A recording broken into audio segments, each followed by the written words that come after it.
Monsieur le Président, Messieurs les Présidents, je tiens d'abord à remercier le premier forum et le président du premier forum, Jean-Marie Dru, ainsi que le président de l'Académie nationale de médecine de France et le président de l'Académie des sciences et techniques du Sénégal, pour me permettre de vous présenter un point d'actualité sur ce qu'on peut appeler l'enseignement à distance et une réflexion sur ce que peut être l'enseignement à distance de la médecine et plus largement peut-être des sciences de la santé à l'ère du numérique.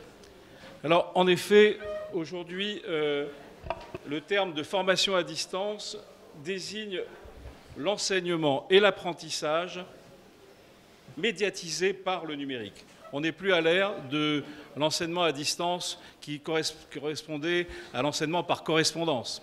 La correspondance, aujourd'hui, elle est numérique, elle passe par les mails, par les sites Internet, par la numérisation de l'ensemble des éléments que l'on doit transmettre à nos étudiants et aux collègues en formation continue tout au long de la vie. Comme on l'a vu tout à l'heure, magnifiquement représenté par Vincent Delmas, la numérisation de l'anatomie est un exemple magnifique qu'on ne peut que prolonger dans un grand nombre de disciplines. Et effectivement, tout l'enseignement supérieur et la recherche sont impactés aujourd'hui par le développement de la transmission numérique. Eh bien, que peut-on faire? Eh bien, d'une part, analyser que le couple techno-pédagogique numérique en santé a fait des bonds considérables parce qu'il est aisément partageable au sein de l'espace universitaire francophone. Et je suis, vous le savez, le conseiller du recteur de l'Agence universitaire de la francophonie, et nous avons à cœur justement, en particulier dans les professions de santé, à développer tous les outils du partage solidaire pour qu'il y ait une égalité d'accès de tous aux meilleures ressources numériques d'enseignement accessibles librement. Donc ça, c'est un point fondamental. D'autre part, ce couple technopédagogique a considérablement évolué en 20 ans. Le numérique a été, on est passé de l'ère du web 1.0 qui permettait de partager des simples documents au web 4.0 qui va permettre d'aller beaucoup plus loin dans la transmission de toutes sortes d'informations et d'échanges entre les personnes. Ça, c'est le web social permet justement, par exemple, par la visioconférence sur Internet, de faire des échanges à distance de très grande qualité. Eh bien, cet ensemble, en fait, on m'a demandé de parler de l'enseignement à distance, mais en fait, on fait de l'enseignement numérique également en présence, en face à face avec nos étudiants. On utilise les mêmes ressources. On les présente en direct, comme on le fait aujourd'hui. Mais ceci retransmis en visio à 5000 km de distance, c'est possible. Donc vous augmentez considérablement la puissance de la diffusion de ce que l'on veut faire, de ce que l'on peut faire. Et on peut faire à la fois, bien sûr, la transmission des savoirs théoriques. On a vu sur l'anatomie, savoir théorique. Mais après, il faut enseigner le raisonnement clinique. Il faut enseigner la prise de décision, il faut enseigner les savoir-faire, les pratiques médicales, paramédicales, et donc aboutir à ce qui est notre but à tous, c'est la constitution de compétences professionnelles pour répondre aux besoins de la population, des territoires, parce qu'on pratique la médecine dans des territoires, et il faut que tous les territoires puissent être irrigués par l'enseignement. C'est la vertu de l'enseignement à distance. Eh bien, ces moyens... Alors, on a la chance, aujourd'hui, en 2017, de disposer de moyens qui n'existaient pas il y a 20 ans. Tout ça s'est beaucoup développé. Je vous ai noté un certain nombre d'items, comme par exemple la création des universités numériques thématiques. En médecine, j'ai été à l'origine, avec un certain nombre de collègues de France, à créer la première université médicale virtuelle francophone, qui est devenue UNF3S, que tout le monde connaît ici, et qui va changer de nom bientôt, que ça va s'appeler Université numérique en santé et sport, UNES. Eh bien, des outils que je vais vous montrer dans quelques instants existent. Et puis, on a aussi développé le concept de ressources numériques éducatives libres. Et ça, sous l'influence d'une instance internationale incontestable, l'UNESCO, qui fait une obligation à tous les États du monde à produire des ressources pour le partage de la connaissance. Eh bien, décision 2012 de Paris, UNESCO, grande réunion sur, en particulier, et ceci est en particulier à l'origine des concepts de Massive Open Online Courses, qui veut dire enseignement massif, enseigner 150 000 étudiants en sciences de l'ingénieur, c'est possible aujourd'hui avec des MOOC. Mais en même temps, on en reparlera, le concept de MOOC a un peu changé, il a été critiqué et il est devenu moins fort qu'il ne l'était à son origine, puisque dans un certain nombre de cas, vous verrez que le mot ouvert se substitue à fermé, et au lieu de massive, ça devient petit. C'est SPOCs, Small Private Online Courses.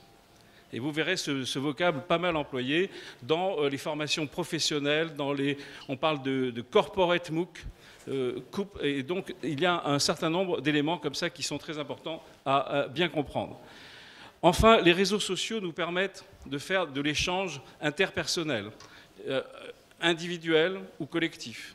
Et nous avons maintenant la chance de pouvoir, sur Facebook, sur Twitter, sur YouTube, vous avez la chaîne de la fondation de l'Académie de médecine, qui a une chaîne YouTube.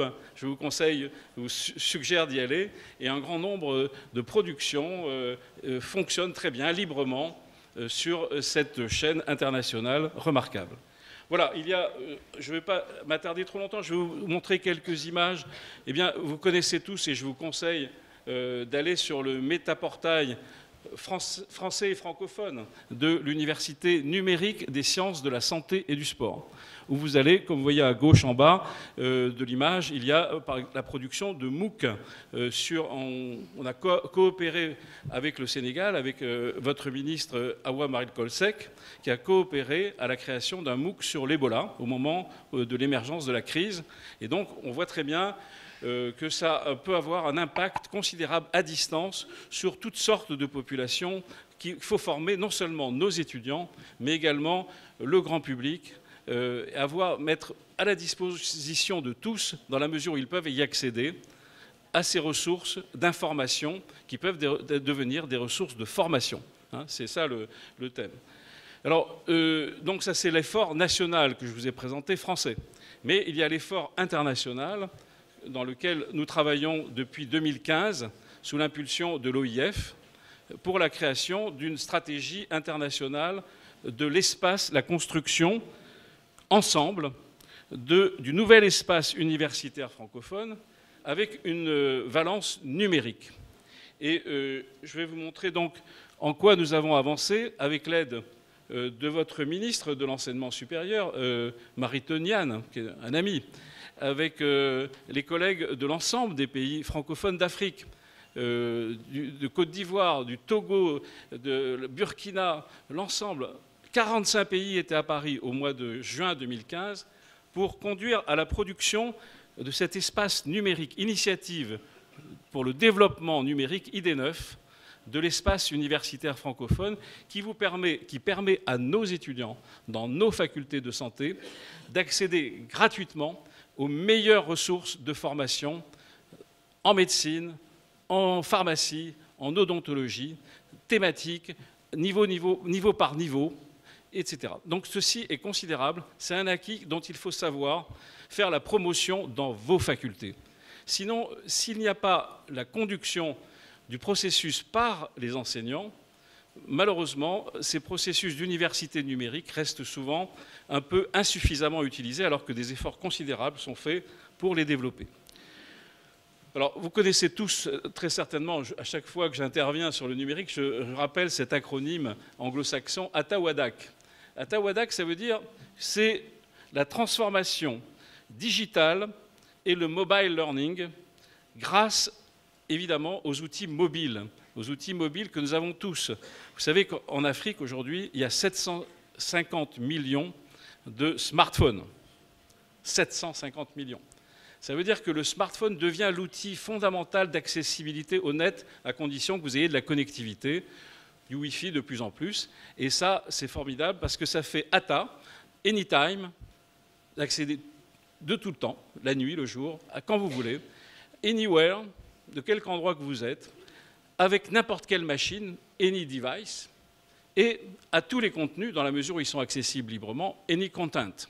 Ça veut dire que ça, c'est le credo du système qui permettrait normalement la généralisation de l'enseignement numérique. Alors, les mutations qui ont lieu de l'enseignant classique qui s'adresse comme ça et qui construit son cours, eh bien, pour ses étudiants ou sa faculté, eh bien, on est passé à un autre concept, c'est à la constitution d'équipes techno-pédagogiques, où l'enseignant est le leader, mais il devient, s'il accepte ou s'il se fait aider, il doit devenir concepteur du système, organisateur et scénariste. Vous voyez, c'est des fonctions qu'on ignore dans un certain nombre d'entre nous, comme un producteur de cinéma ou de télévision. On est producteur et médiatiseur, ça veut dire qu'on a l'obligation de comprendre dans quel espace nous nous situons dans le numérique. Et en même temps, on doit être animateur et introduire du présentiel à distance, c'est-à-dire du tutorat. Si vous faites des MOOC tout seul, ça ne marche pas. 80% de drop-out, de sortie du système de la plupart des gens qui vont sur un MOOC. Si vous associez un télétuteur, c'est-à-dire un véritable service d'enseignement, eh bien, vous passez à 20% de réussite et 40% de présentiel effectif. Donc, vous avez beaucoup moins d'abandon. Et ça, c'est vraiment essentiel. Et c'est une notion qu'on est en train progressivement, on avance en marchant. Ce n'est pas quelque chose qui est arrivé comme ça, c'est le constat, les évaluations qui sont faites. Et je terminerai par le système justement d'ingénierie pédagogique qui doit nous conduire pour faire de l'enseignement à distance. Alors, tout le monde connaît en même temps, vous voyez, ici, c'est un Learning Lab en Afrique. Ici, au Sénégal, avec votre ministre, vous avez créé l'Université virtuelle du Sénégal.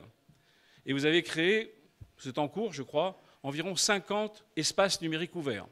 C'est-à-dire des lieux comme ça, où vous avez des grands écrans, du numérique haut débit, et collectivement, les étudiants qui s'intéressent à un master, à un diplôme d'université, peuvent suivre ces cours, ces formations, ces travaux pratiques. Je me souviens d'une conversation très intéressante avec la ministre actuelle de l'enseignement supérieur de la Côte d'Ivoire, Ramata, qui est une amie également, qui me disait « Mais nous, notre problème, c'est qu'on n'arrive pas à faire les travaux pratiques. On n'a plus les salles, on n'a plus les outils, ça coûte trop cher. Faites-nous des TP virtuels. » On est entré dans la fabrication et là, vous avez les Fab Labs qui permettent justement de construire ces outils nouveaux pour faire des outils de formation. Et bon, on ne peut pas ignorer, mais ça c'est devenu presque un lieu commun pour l'ensemble des doyens des facultés de médecine de l'ensemble du monde, je crois, l'arrivée des systèmes de simulation. On a compris enfin qu'on formait les pilotes d'avions sur des simulateurs de vol. Et qu'on ne pouvait pas donner un matériel qui coûte des milliards d'euros ou de dollars à quelqu'un qui est un apprenti qui va se tromper de vol, faire un accident, avoir des ennuis. Eh bien, pourquoi ne pas avoir la même philosophie sur la préparation de nos jeunes chirurgiens, nos échographistes, nos radiologues? Eh bien, maintenant, il y a les simulateurs, il y a de véritables facultés dans lesquelles nous travaillons à la création de ces espaces. Nous étions récemment à la faculté de Mohamed VI à Casablanca. On nous a fait visiter exactement ça, faculté de médecine, hein, où il y a des mannequins de tout type. Bébés, pour toutes les pathologies, pour la chirurgie, pour la radiologie, pour l'échographie, etc. Et donc, on voit bien que là, on a, et c'est plus du tout un jeu. On parle beaucoup de serious games, mais c'est devenu un processus de formation obligatoire, intégré à une maquette de formation, dans lesquelles on met avec un instructeur, un chef de clinique, on lui dit « Coco, tu t'occupes des étudiants et tu fais de véritables séances de formation sur simulateur, avec évaluation. » Moyennant quoi, on obtient des résultats remarquables dans le raccourcissement de la courbe d'apprentissage. C'est ça, c'est fondamental, et les moindres erreurs. Alors ça, c'est juste pour vous dire qu'on est aussi entré dans un monde étonnant, c'est celui de la réalité virtuelle. Ici, vous reconnaissez Mark Zuckerberg, le grand Manitou de Facebook. 3 milliards d'utilisateurs dans le monde de Facebook. C'est presque la moitié de la population de la Terre. C'est incroyable. Et on voit bien que ce processus s'associe en même temps à des innovations technologiques passées, comme le disait tout à l'heure Vincent Delmas, vous voyez, de l'anatomie 3D à l'anatomie 4D.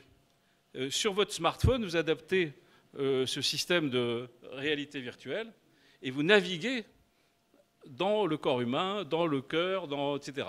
Et donc, vous voyez, et tout ça se fait soit en présence, soit à distance.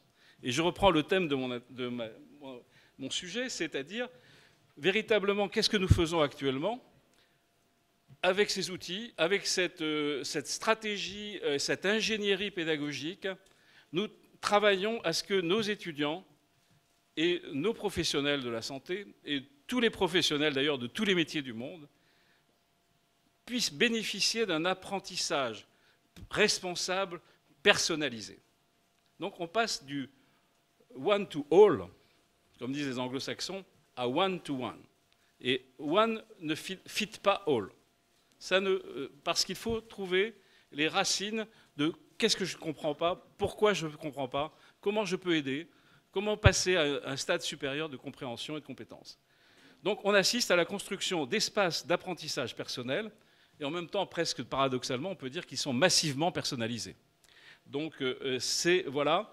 Alors le triangle que vous connaissez probablement tous, les unités de la formation, c'est unité de lieu. Le système numérique permet de faire du distanciel, mais également du présentiel, et enrichir le présentiel. L'unité de temps, soit vous travaillez en synchrone avec vos étudiants, que ce soit en présence ou à distance. Ça suppose que vous avez des rendez-vous, que le point clé, c'est le rendez-vous dans le temps. Quand on fait du e-learning, le repère pour l'étudiant, c'est à 9h moins 10, j'ai rendez-vous avec mon tuteur, et je me connecte. Et il y a une trace sur la plateforme de Learning Management System, LMS, qui montre qu'il a bien effectué son rendez-vous avec son tuteur. Ça, c'est fondamental. Et puis, vous avez... alors, ça peut être asynchrone. On passe dans le MOOC, hein, ou dans le processus où c'est l'auto-apprentissage. On se fait soi-même sa règle et on s'auto-évalue. On a des outils qui permettent de le faire. Et puis, il y a les unités d'action. Eh soit on s'adresse à un étudiant individuel. Par exemple, on a actuellement, avec l'Agence nationale de la recherche en France, eu un plan d'investissement d'avenir sur l'enseignement de la gériatrie. Quand on fait un enseignement tutoré de la gériatrie, on peut atteindre des niveaux très importants, Master 2, avec des grandes universités de Montpellier, Paris, UPMC, etc. Donc ça pourrait se faire au Sénégal. On a la possibilité de donner un créneau de temps offert à l'étudiant qui dit « j'ai une possibilité de consulter mon tuteur de telle heure à telle heure ». Il a ce droit. Et donc, c'est un enseignement vraiment personnalisé. Il peut ne pas l'utiliser. Parfois, les tuteurs donnent beaucoup plus de temps, mais voilà, ils distribuent. Et donc, on organise l'enseignement à distance comme ça. Mais en même temps, il y a des séances collectives de télétutorat où on fait ensemble de l'interactivité entre les groupes et on travaille sur des cas cliniques interactifs. En médecine, c'est ça qui est important. C'est apprendre le jugement à partir de vrais cas cliniques. On fait à partir d'un téléstaff. Prenez un patient de la maternité Antadiop ici. Vous faites l'échographie obstétricale. C'est l'étudiant qui a fait l'examen. On voit qu'il le fait. On regarde si il a fait des erreurs. On lui donne des orientations. Et on fait interagir le groupe d'étudiants qui soient les sages-femmes de la maternité d'Antadiop, mais que ce soit les sages-femmes de l'espace universitaire francophone. Et après, vous avez ces séances qui sont en live, en direct, elles sont enregistrées et elles peuvent devenir un outil asynchrone qui va être réutilisé par d'autres enseignants. C'est parce que là, vous avez accumulé un matériel clinique extraordinairement riche qui vous permet d'être dans le réel et en même temps dans un système d'enseignement où on voit les processus d'apprentissage devenir une source d'intérêt pour d'autres, des jeunes apprentis qui ont besoin de comprendre où a été la difficulté et comment le maître, l'enseignant universitaire, a pu créer la véritable compréhension et donner les instructions qu'il fallait. Voilà, je vais bientôt terminer. Je ne sais pas s'il me reste 3 minutes. 2 ? C'est terminé ? 1 minute ? Donc je termine Donc, retenons simplement que la formation à distance et la pratique de ces éléments évolutifs considérables ont modifié complètement le paysage de l'enseignement universitaire et professionnel, on pourrait dire aussi. Parce que je crois que ça concerne également tous les professionnels de la santé dans leur activité, se reformer, c'est très important. Eh bien, l'apprentissage, il faut retenir, il est social. Il marche mieux s'il est social, si on arrive à socialiser les étudiants, même à distance, s'il est actif et s'il est accompagné. Et le télétutorat est fondamental. La possibilité d'avoir des plateformes synchrones et asynchrones, utilisant tous les outils, Twitter, etc. Il n'y a pas que Donald Trump qui utilise Twitter.